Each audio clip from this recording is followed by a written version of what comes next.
Bonjour les belles âmes, j'espère que vous allez bien. Allez, on se retrouve pour la guidance de la semaine.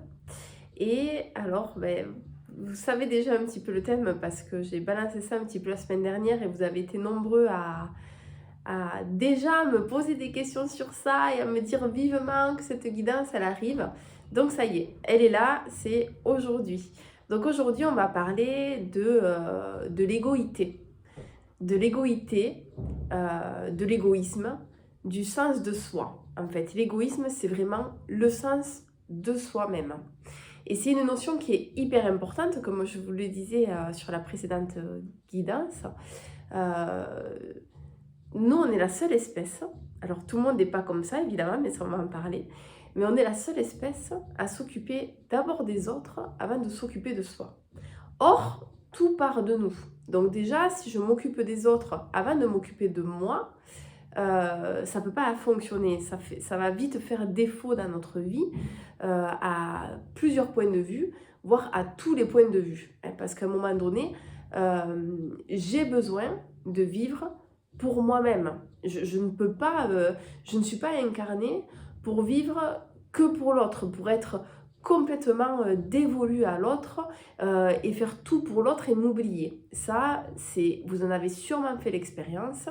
Ce n'est pas possible sur le long terme. Alors ça va pouvoir l'être sur une période de votre vie où ça va vous amener des expériences difficiles et au fur et à mesure du temps, vous allez comme étouffer dans votre vie, ne plus avoir sens de votre vie évidemment et vous retrouver complètement perdu et mal parce que et forcément vous n'êtes pas en train de vous réaliser. D'accord? Et on s'incarne pour se réaliser. Donc, j'espère que vous me suivez. Donc voilà, le sens de soi, c'est quelque chose d'hyper important. Et ça veut dire quoi concrètement? Ça veut dire que on doit faire attention à soi-même. On doit se traiter comme vous avez envie, comme vous traiteriez quelqu'un que vous aimez, de la même façon. On ne doit pas se négliger. Vous voyez, on doit vraiment être attentif à nous-mêmes, écouter nos propres ressentis, nos propres perceptions, aller vers ces ressentis, ces perceptions-là. On doit faire attention à, à ne pas, à ne pas s'oublier pour l'autre, pour faire plaisir à l'autre. Euh, Évidemment, souvent on s'oublie par amour, sauf que c'est là où c'est là où ça ne fonctionne pas parce que quand je m'oublie par amour, c'est que mon amour il est déviant déjà. Mon amour il n'est pas 100% sain. Même si vous le donnez avec tout ce que vous pouvez, évidemment, hein, sur l'instant quand on le fait, pesez bien mes mots, hein, toujours faites attention.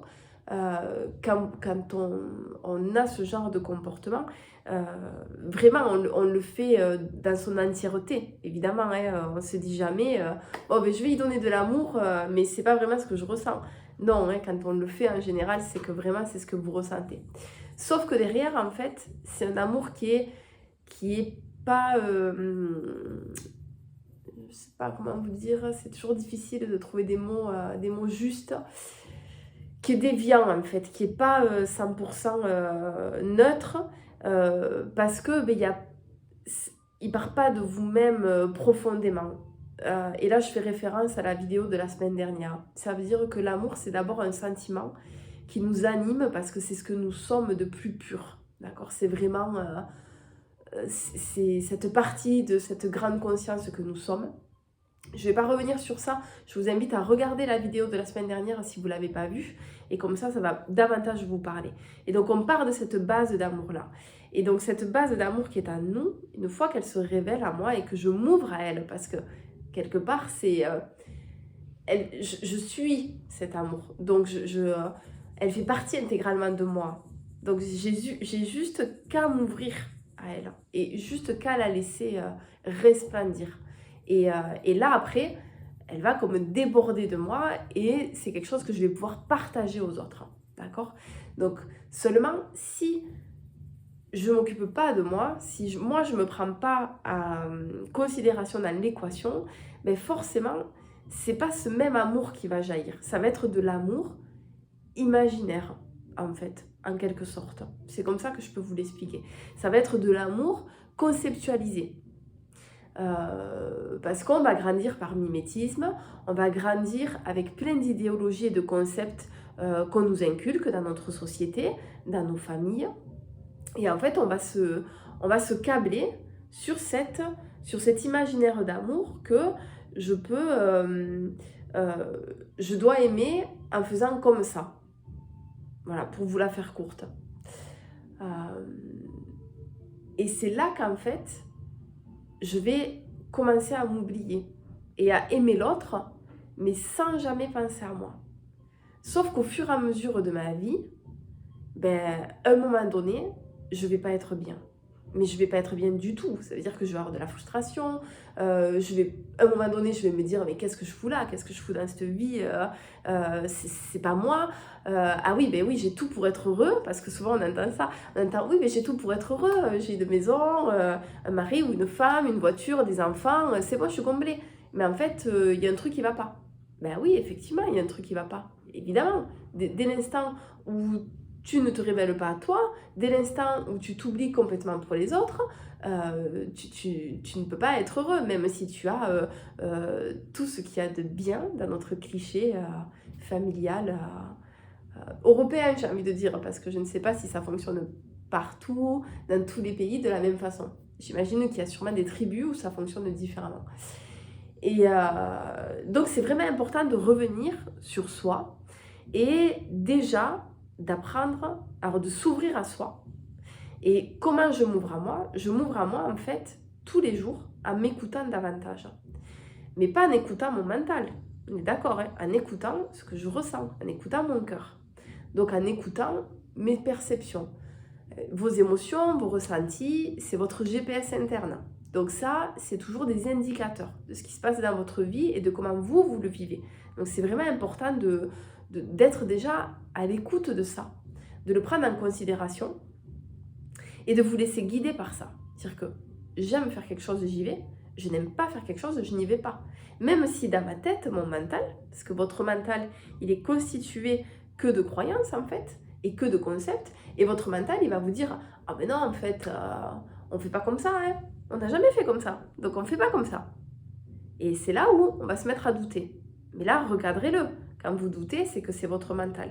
Donc revenez vraiment vers vous.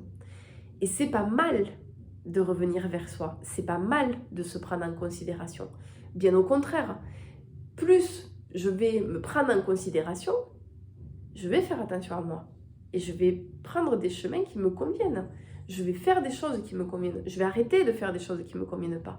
Donc je ne vais plus avoir de frustration. Je ne vais plus avoir de colère. Je ne vais plus avoir de mal-être. Je vais être bien. Et plus je suis bien, et évidemment, et plus je vais avoir de choses bien. Vous le savez bien, cette loi d'attraction, qui est hyper importante, qu'on a vraiment tendance à oublier, mais qui est très très importante. N'oubliez jamais que vous créez votre propre réalité, et qu'on a chacun notre réalité, qu'on ne vit pas les mêmes choses. Donc en fait, je vais m'écouter, je vais aller vers ce que je ressens, ce que je perçois, et je vais me sentir bien, et je vais créer la vie que je souhaite et qui sera bien. Et je vais pouvoir m'occuper des autres de façon avec beaucoup d'amour et de façon complète. Mieux sûrement même que quand je ne m'occupe pas de moi. Parce que j'ai plus de frustration. Donc évidemment, je peux m'occuper de l'autre avec beaucoup de sérénité et beaucoup d'amour. Et sans rien attendre pour le coup en retour. Parce que dans ma perception d'amour imaginaire, comme je vous l'ai cité, évidemment, je suis frustrée parce que je vais donner à l'autre des choses que je ne me donne pas à moi. Des semblants de choses. Parce que c'est pas... Le terme, il est pas tout à fait juste. Donc je vais donner à l'autre des choses qui me semblent importantes, mais que moi-même, je ne ressens pas. Et à un moment donné, quand l'autre, il va agir d'une telle ou telle façon, je vais être déçue. Et oui, et forcément. Pourquoi je suis déçue? Parce que, inconsciemment, j'attends un peu un retour. Et c'est normal, évidemment. Par contre, si moi, je m'envoie et je me révèle à cet amour-là et que je me laisse guider par ça, je vous l'ai dit, vous avez aucune frustration. Du coup, vous allez pouvoir partager sans frustration et en étant aussi à l'écoute de l'autre. Parce que, et c'est là où va intervenir ce mot d'égoïsme, c'est dès l'instant où j'interviens, où j'interagis avec l'autre, tant que je respecte sa propre liberté à lui, à l'autre, je ne peux pas tomber dans l'égoïsme. Égoïsme dans ce mot malsain que nous on a créé pour notre société. Vous voyez? Donc, et ça c'est hyper important. C'est-à-dire que dès l'instant où moi je me révèle, où je suis en amour pour moi, où je vais vraiment aller vers faire des choses, je vais mettre en place des choses dans ma vie qui me conviennent et pas que je suis obligée de faire pour telle ou telle raison ou tel concept, ben en fait, je vais pouvoir prendre l'autre aussi en considération. Et vous connaissez cet adage qui dit « ta liberté s'arrête où celle de l'autre commence ». Vous comprenez ce que ça veut dire? C'est-à-dire qu'à un moment donné, je peux tout faire dans la vie. Tout. Par contre, je n'ai pas le droit d'interagir avec la liberté de l'autre. Et ça, c'est vraiment important. Et c'est là où, en fait, à un moment donné, l'équilibre, il est fin avec ça. Il est fin, mais si vous êtes câblé sur vous-même et sur votre amour, sur cet amour-là que je parlais la semaine dernière, vous n'allez jamais dépasser cette limite. Parce que déjà, vous n'avez plus cette frustration et vous êtes bien, vous avez un bien-être, une vraie sérénité. La sérénité, ce n'est pas quelque chose d'éphémère. La sérénité, même quand on a des étapes difficiles, on la ressent toujours.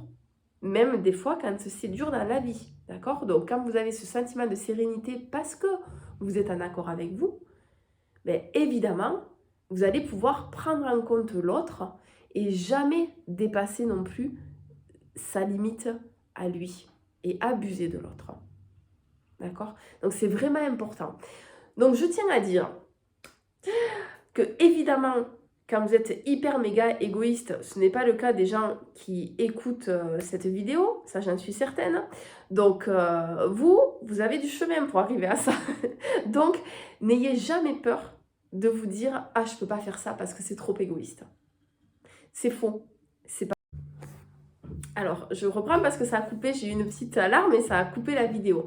Donc voilà, vous ne serez jamais égoïste. Et en fait, quand je m'occupe que de l'autre et que je me prends jamais en considération et que je me sacrifie, c'est aussi ce qu'on pourrait appeler le syndrome du sauveur. Enfin, il y a plein de termes autour de ça. En fait, ça, c'est un comportement déviant. C'est que derrière, j'ai des choses à travailler.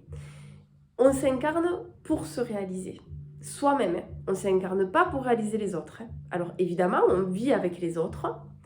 Moi, je ne pense pas qu'on soit fait pour être seul. Je pense qu'on a toujours été des tribus et qu'on a besoin d'être ensemble et qu'on évolue tous ensemble. Mais donc, c'est vraiment important. Si vraiment vous sentez que dans votre vie, vous avez tendance à vous sacrifier, que vous n'osez pas faire des choses pour vous, parce que derrière vous culpabilisez, tout ça, machin, c'est qu'il y a des choses à transmuter, c'est qu'il y a des choses à travailler, c'est qu'il y a des croyances, des karmiques à éliminer. Donc n'hésitez pas à travailler sur vous, n'hésitez pas à faire des soins, vraiment parce que le chemin, la sérénité, c'est un chemin vers soi. Et la sérénité, peu importe ce qui se passe dans la vie, même quand on a des épreuves difficiles, elle reste ancrée en nous. La sérénité, c'est pas quelque chose d'éphémère, d'accord? C'est vraiment important d'en prendre conscience, ça, hein, d'accord? Votre sérénité, elle n'est pas comme ça. Votre sérénité, elle est stable. Elle est stable. Il y a des événements qui viennent par-dessus, mais elle est toujours là, en fait, malgré les événements. Donc voilà, donc j'espère que c'est clair. Donc surtout, ce que je peux vous donner comme conseil, là, maintenant, c'est observez-vous. Observez comment vous fonctionnez par rapport aux autres. Est-ce que vous osez dire ah non, mais là, ce soir, en fait, je suis fatiguée. Est-ce que vous avez peur de vexer l'autre tout le temps? Est-ce que vous prenez vous-même vos décisions? Ou est-ce qu'il vous faut l'aval de quelqu'un en permanence? Est-ce que vous avez besoin d'être rassuré tout le temps? Posez-vous ces questions-là et observez-vous. Et si c'est le cas, c'est que vous n'êtes pas dans votre entièreté. Et c'est que vraiment, il vous faut le travailler. Parce que vous n'êtes pas né pour vous sacrifier. Personne n'est né pour se sacrifier pour l'humanité, hein, ou pour qui que ce soit. Hein. Ça, c'est faux. Hein. On s'incarne chacun pour se réaliser soi-même, pour faire l'expérience de soi-même. Alors j'espère que c'est clair, n'hésitez pas à me poser des questions, j'adore vos retours, donc vraiment n'hésitez pas. Je vous embrasse et je vous souhaite une très très douce soirée. N'hésitez pas à partager cette petite vidéo et à mettre un petit pouce, un petit cœur. Je vous embrasse les belles âmes. Ciao ciao.